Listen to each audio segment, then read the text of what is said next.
दोस्तों, कक्षा 9 गणित का जो पिछले वर्ष का प्रश्न पत्र हम हल कर रहे हैं, उसमें इस वीडियो में हम करेंगे 5-5 नंबर वाले प्रश्न।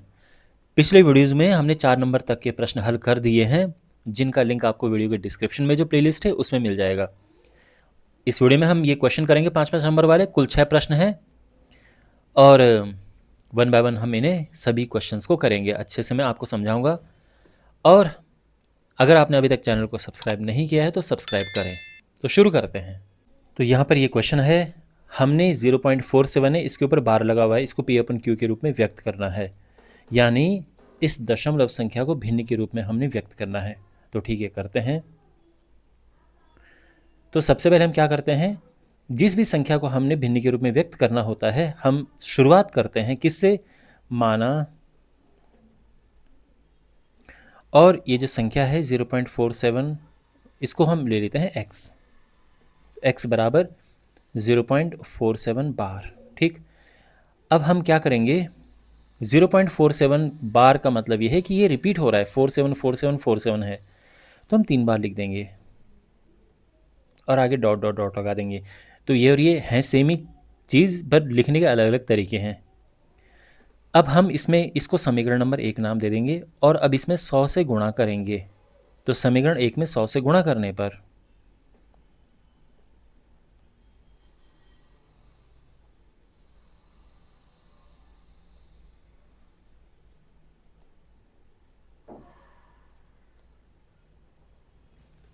देखो, आप ये पूछ सकते हैं कि 100 से हमने क्यों गुणा किया। 100 से गुणा करने से ये होता है कि ये पॉइंट ऐसी जगह चला जाता है जहाँ सेम चीज़ आती है, सेम रिपीट, जो रिपीटिंग पैटर्न शुरू में मिल रहा है वही हमें दोबारा से मिलता है, इसलिए हम ऐसा करते हैं। यानी पॉइंट के बाद 474747 है ना, अब ये 100 से गुणा करने पे पॉइंट यहाँ शिफ्ट हो जाएगा, अभी भी 474747 होगा, इसलिए ऐसा करते हैं। लेकिन सिंपल आप ये याद रखो, यहाँ पर कितने अंक रिपीट हो रहे हैं, 2 अंक रिपीट हो रहे हैं।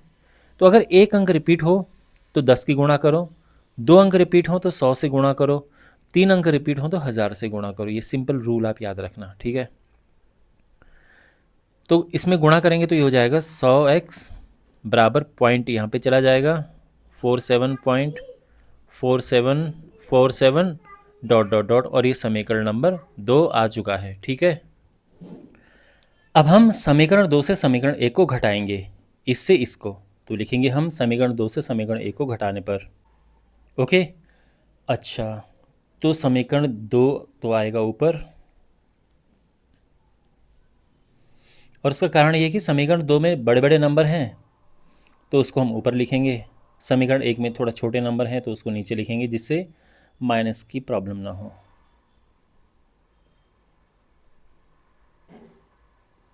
ठीक है, यहाँ तक सब ठीक है। अब देखो, घटाने के लिए हम क्या करेंगे कि एक और 47 यहाँ पे लगा देंगे। क्यों?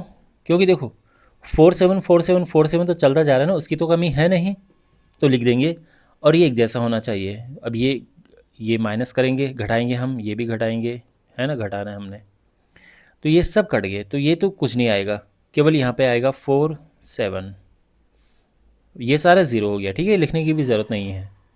और यहाँ पे है 99x, तो इसीलिए x हो जाएगा 47/99, ठीक है ना। तो यहाँ पे ये, और x क्या था, तो यानी जो हम अपना फाइनल आंसर लिखेंगे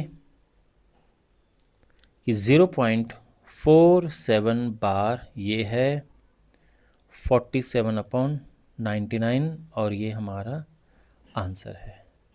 तो आई होप आपको ये सोल्यूशन समझ आया होगा। ये क्वेश्चन हमारे पास है, इसमें ये आकृति दी है, पी क्यू और एस टी, पी क्यू और एस टी आपस में समांतर हैं, और ये 110 अंश है, 130 अंश है, और हमने ज्ञात करना है क्यू आर एस, यानी ये वाला कोण हमने ज्ञात करना है। ठीक है, करते हैं। तो देखो हम क्या करेंगे कि इसके समांतर, इसके और इसके समांतर आर से होते हुए एक रेखा खींचेंगे हम। तो ये हमने रेखा खींची है आर से होते हुए इसके समांतर, इसको हम नाम दे देते हैं, इसको हम एक्स वाई नाम दे देते हैं, ठीक है, ओके। अब देखो हम कैसे करेंगे, तो अब ये ध्यान रखना कि ये और ये समांतर हैं और ये भी समांतर है। तो यहाँ पर दो समांतर रेखाएं जब होती हैं और ये तिर्यक रेखा होती है तो इन दोनों कोणों का योग होता है 180 अंश, और इस तरह से हमें ये वाला कोण मिल जाएगा 70 अंश, है ना। फिर वही यहाँ पर है कि ये समांतर रेखा है, ये तिर्यक रेखा है, तिर्यक रेखा की एक ही ओर के कोणों का योग 180 अंश होता है। 130 है तो ये हो जाएगा क्या, 50 अंश, ऐसे ये निकल जाएगा। ये 70 आया, ये 50, और इन तीनों को प्लस करके, क्योंकि ये सीधी रेखा पर है 180 आता है, तो उससे ये 60 अंश हमारा फाइनल आंसर आ जाएगा। तो ऐसे हम इसको करेंगे, ठीक है। तो सबसे पहले हमने क्या किया था, एक रेखा एक्स टी हमने खींची आर से होते हुए पी क्यू और एस टी के समांतर। तो क्वेश्चन में दिया है पी क्यू समांतर है आर एस के, आर टी के। हमने ज्ञात करना है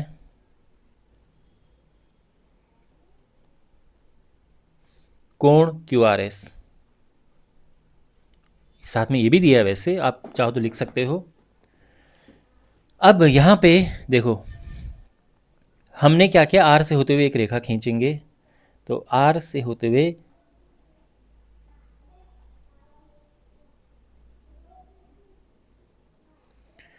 पी क्यू और एस टी के समांतर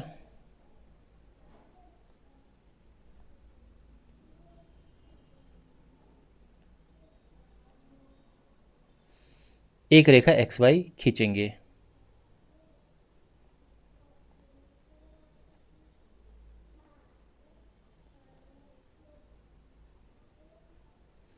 तो हमने एक रेखा एक्स वाई खींची इनके समांतर। अब क्या हुआ, तो देखो अब फोकस करो इस वाले पे। तो चूंकि पी क्यू समांतर है, इसके एक्स आर लिखो या एक्स वाई लिखो, और क्यू आर यहां पर तिर्यक है,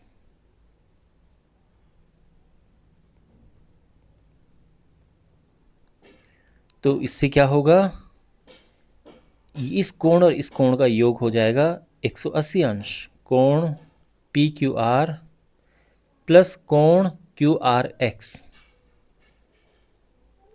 ये 180 अंश होगा। इनको हम कहते हैं सह अंतः कोण, सह अंतः कोण।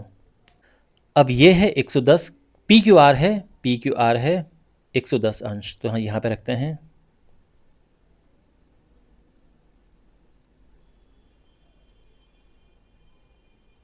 तो इसलिए कोण क्यू आर एक्स हो जाएगा 180 माइनस 110 यानी 70 अंश।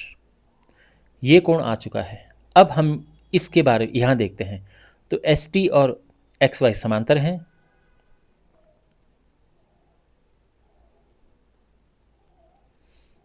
एस टी समांतर है एक्स वाई के। तिर्यक इस बार है एस आर,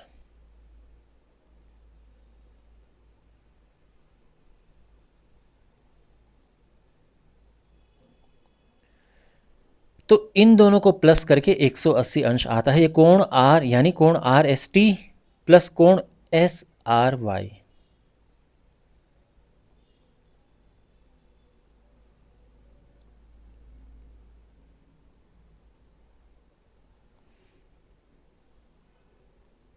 और इसका कारण भी वही है, सह अंतः कोण।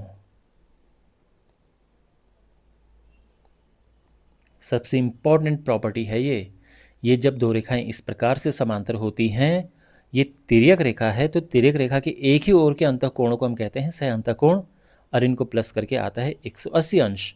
तो आर एस टी और एस आर वाई, ये इनको प्लस करके 180 आएगा। आर एस टी क्या है यहाँ पर, 130 अंश है।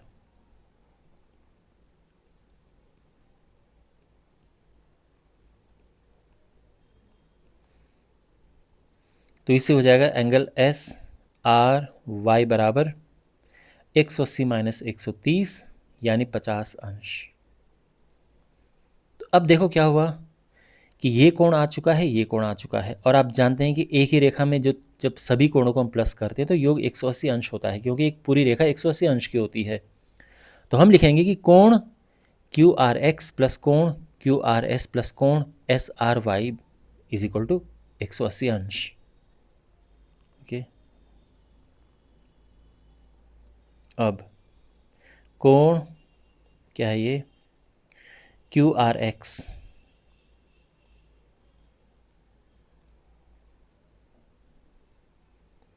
प्लस कोण क्यू आर एस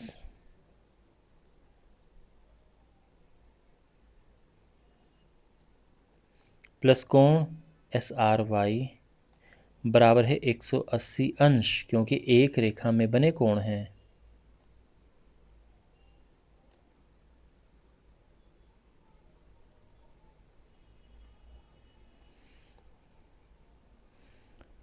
अच्छा, अब ये तो है, ये 70 है, 50 है,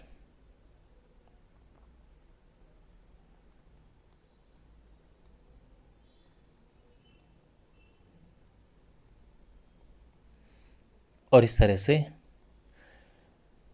क्यू आर एस प्लस, इनको प्लस करेंगे तो 120 अंश आता है ना, 70 प्लस 50 120, और ये कोण क्यू आर एस हो जाएगा 180 माइनस 120 यानी 60 अंश, और ये हमारा आंसर है। ठीक है ना, तो आई होप आपको समझ आया होगा ये सोल्यूशन। क्वेश्चन नंबर 24, यहाँ पर हमने इसका गुणनखंड करना है। देखने में क्वेश्चन बहुत मुश्किल लग रहा है, बट है बहुत बहुत आसान। उसका कारण ये है कि हमने एक सर्वसमीका पर ये क्वेश्चन हल करना है। एक फॉर्मूला है, क्या है फॉर्मूला, पहले यहाँ पे मैं लिख देता हूँ क्योंकि उसकी ज़रूरत पड़ेगी। तो फॉर्मूला है a cube plus b cube plus, अब ये सॉरी माइनस है तो माइनस लगाएंगे हम, a cube minus b cube minus 3ab into a minus b, ये होता है a माइनस बी की घात 3। तो अगर हम इसे इस रूप में लेके आ पाएँ तो फिर बन जाएगा काम हमारा, वही हमने यहाँ पर करना है। तो ये तो है, देखो 27 3, ये 3p की घात 3 हो जाएगा, यह है 1/6 की घात 3, ठीक, माइनस। अब यहाँ से गेम शुरू होगा, इम्पॉर्टेंट, दिमाग लगाओ यहाँ पर। यह है a और यह है b, अब यहाँ फोकस करो, ध्यान दो यहाँ पे, a cube minus b cube, फिर माइनस है तो आप माइनस लगाएंगे, ठीक है, फिर 3 आएगा, 3, फिर a है यानी इसे लिखो, फिर b है यानी इसे लिखो, और फिर a माइनस बी है यानी a माइनस बी, ये आ गया, समझे।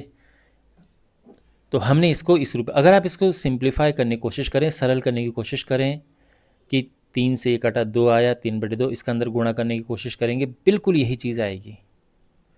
तो यानी यही चीज़ ये है, ठीक है।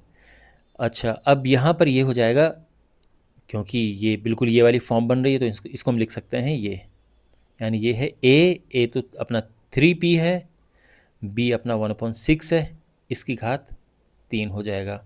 क्यों हो जाएगा, तो आप यहाँ पर कारण लिख सकते हैं,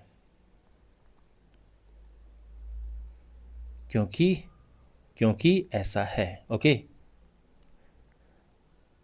और अब यहाँ पर क्योंकि घात 3 है तो हम इसको 3 बार अलग अलग करके लिख देंगे,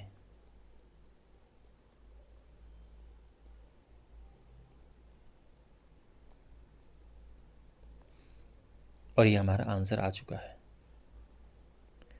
ठीक है। तो आई होप आपको ये सॉल्यूशन समझ आया होगा। अब हमारे पास एक क्वेश्चन है, यहाँ पर ABC एक समद्विबाहु त्रिभुज है, ABC एक समद्विबाहु त्रिभुज है जिसमें बराबर भुजाएं AB और AB और AC आपस में बराबर भुजाएं हैं। तो ये ध्यान रखना कि ये भुजा और ये भुजा आपस में बराबर है, ठीक है। अब इस पर लंब है, एक ये लंब है और ये लंब है। हमने ये सिद्ध करना है कि ये जो लंब है, यानी ये और ये ये आपस में बराबर हैं, ये हमने सिद्ध करना है। ठीक है, अब कैसे करेंगे देखो। तो यहाँ पर हम दो त्रिभुज लेंगे, ये फिगर है, इसमें हम लेंगे एक ये त्रिभुज लेंगे हम ए ई बी,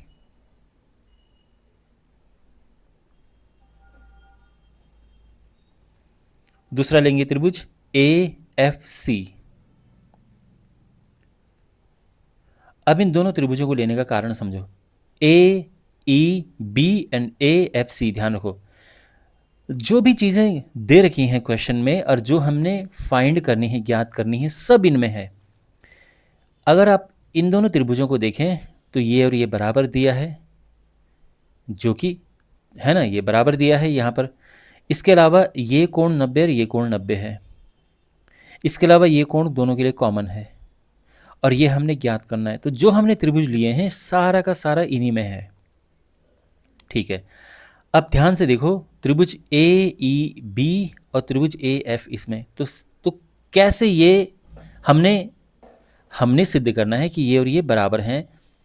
और हमने ये कैसे सिद्ध करेंगे, पहले हमने इनको सर्वांगसम सिद्ध करना है।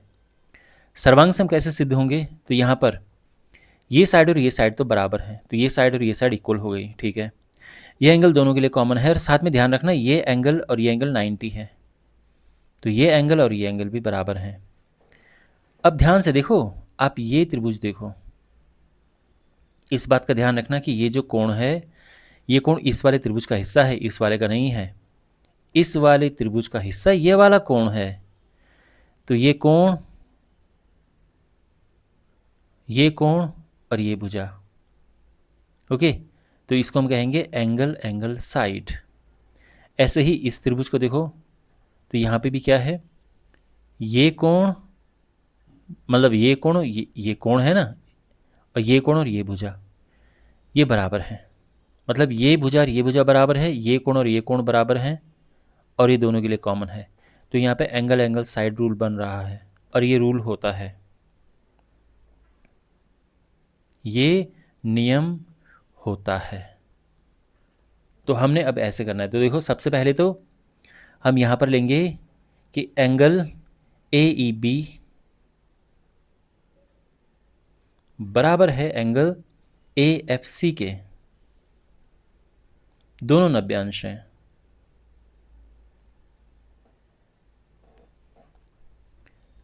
क्यों? क्योंकि जो शीर्ष लंब होता है वो 90 अंश पर होता है। ठीक है, अब इसके बाद ये कोण, जो कोण ये ए वाला कोण है, ये कोण दोनों के लिए कॉमन है, तो हम चाहो तो लिख सकते हैं कोण ए बराबर कोण ए। ये दोनों के लिए कॉमन है, उभयनिष्ठ।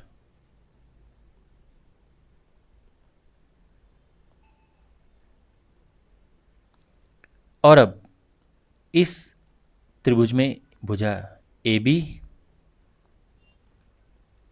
इस त्रिभुज में भुजा ए सी के बराबर है और ये क्वेश्चन में दिया है। तो इसीलिए एंगल एंगल साइड नियम से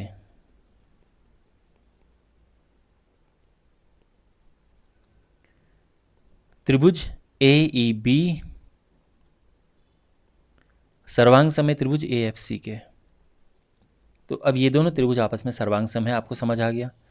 और बाद में हम लिख देंगे, क्योंकि सर्वांग सम है तो फिर सारे संगत भाग बराबर होते हैं, तो इस वजह से ये भुजा और ये भुजा आपस में बराबर हो जाएगी। तो हम कहेंगे इसलिए बी ई बराबर एफ सी।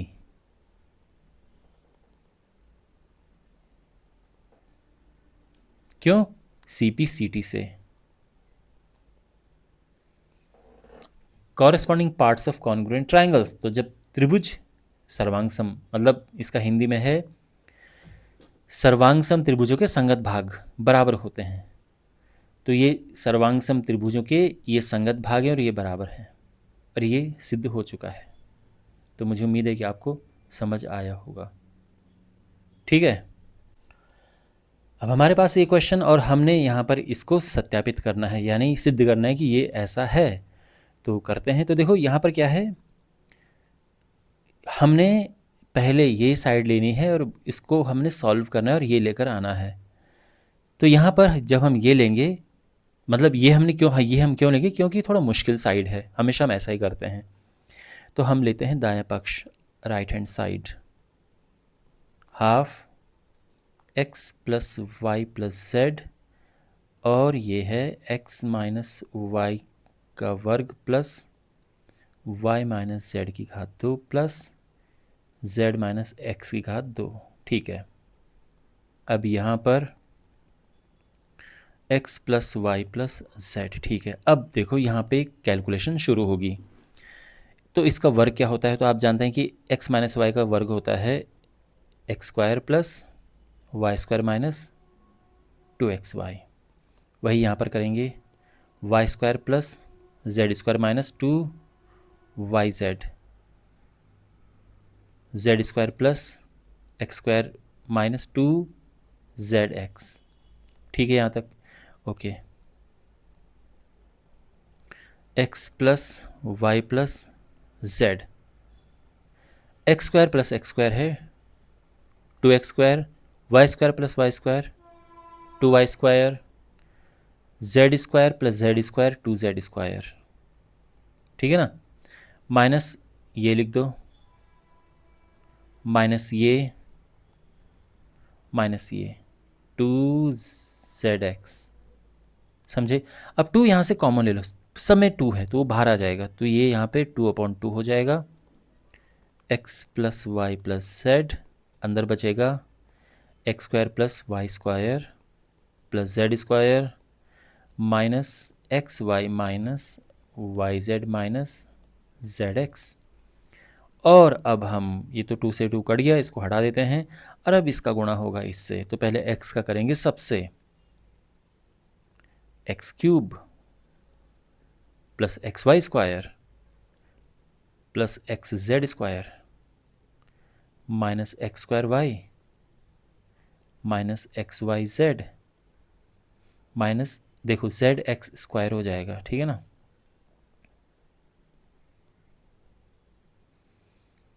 फिर अब y का करेंगे, तो plus y x square plus y cube plus y z square minus x y square minus y square z minus x y z, मतलब एक्स जेड ये है, वाई है, तो एक्स वाई जेड हो गया। अब इसका करेंगे, plus z x square plus z y square plus z cube minus x y z minus y z square minus z square x. ठीक है ना, अब यहाँ पे क्या क्या कट रहा है देखो, यहाँ पर एक्स वाई स्क्वायर से एक्स वाई स्क्वायर कटेगा, कहाँ पर है एक्स वाई स्क्वायर, ये है। एक्स जेड स्क्वायर से एक्स जेड स्क्वायर कहाँ पे है, ये है। एक्स स्क्वायर वाई किधर है, एक्स स्क्वायर वाई माइनस का है, एक्स स्क्वायर वाई प्लस में किधर है, ये है। अच्छा, जेड एक्स स्क्वायर से जेड एक्स स्क्वायर किधर है, ये। ठीक है, बात है ये जेड एक्स स्क्वायर, मतलब ये तो खैर एक जैसा ही है, y z square y z square y square z. ठीक है ना, अगर पलट के लिखा है बट बात एक ही होती है, और एक माइनस एक प्लस वाले कट जाते हैं। क्या बचा, x cube plus plus plus y cube plus z cube minus x y z तो 3xyz। तो ये यहाँ पर आप देखें तो ये बिल्कुल जो लेफ्ट हैंड साइड है वो आ चुकी है, और ये हम यहाँ पे लिख देंगे is equal to left hand side, और ये प्रूफ हो चुका है। तो आई होप आपको ये सोल्यूशन समझ आया होगा। अब हमारे पास है ये क्वेश्चन, यहाँ पर POQ एक रेखा है। ठीक है, एक रेखा है, तो जब भी ऐसी बात हो ना एक रेखा है, तो समझ जाना कि 180 अंश का कोण होगा, ये जब ज़रूरत पड़ेगी तो यूज़ करेंगे। यहाँ पर OR एक रेखा इस पर लंब है, ये आप देख सकते हैं। किरणें QP और QR, QP ये QP नहीं OP होना चाहिए, यहाँ पे सही लिखा है। किरणें OP और OR के बीच में एक OS एक और किरण है और हमने ये सिद्ध करना है, ये सिद्ध करना है, इसका ध्यान रखना। ठीक है, चलो करते हैं इसे सॉल्व। तो यहाँ पर सबसे पहले तो ये है कि हमने एक दो समीकरण बनाने हैं, बेसिकली दो समीकरण बनाने हैं और फिर ये आराम से सॉल्व हो जाएगा। तो ये ध्यान रखो कि ये कोण क्या है, POS। ये वाला कोण क्या है, ROS। और ये पूरा कोण क्या है, QOS। इन तीनों कोणों की यहाँ पे बात की है, ROS, QOS, POS। तो हम समीकरण बनाएंगे जिनमें ये कोण शामिल होंगे। तो सबसे पहले तो ये है कि यहाँ पे जो कोण QOS है ये बराबर है कोण ROS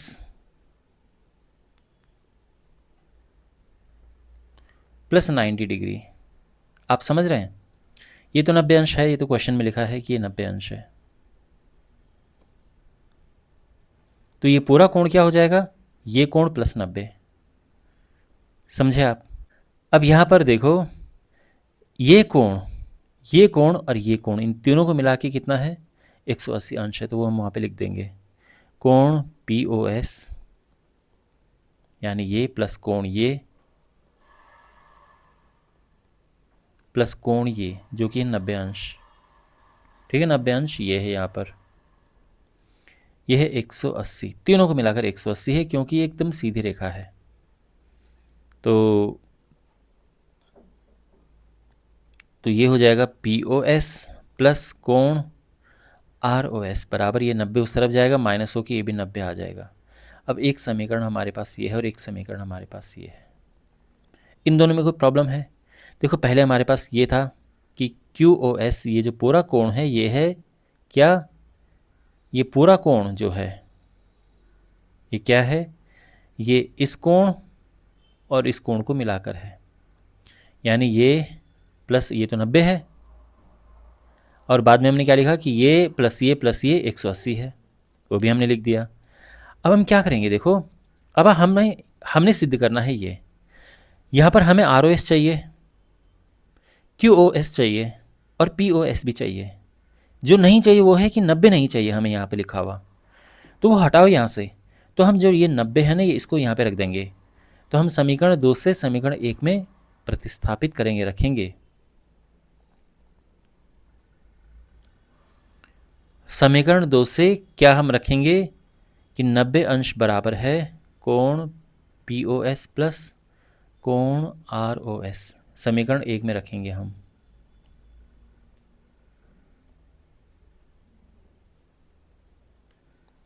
तो क्या होगा इसमें रखने से, कोण QOS बराबर कोण ROS प्लस, अब 90 की जगह पे हम ये रख देंगे POS प्लस ROS। अब POS को इधर लेके जाओ, क्यों? क्योंकि ROS और ROS मिलके 2ROS होंगे और ROS हमें एक ही साइड चाहिए, बाकी दोनों एक साइड। अब ये 2 नीचे आएगा तो अपॉन में हो जाएगा,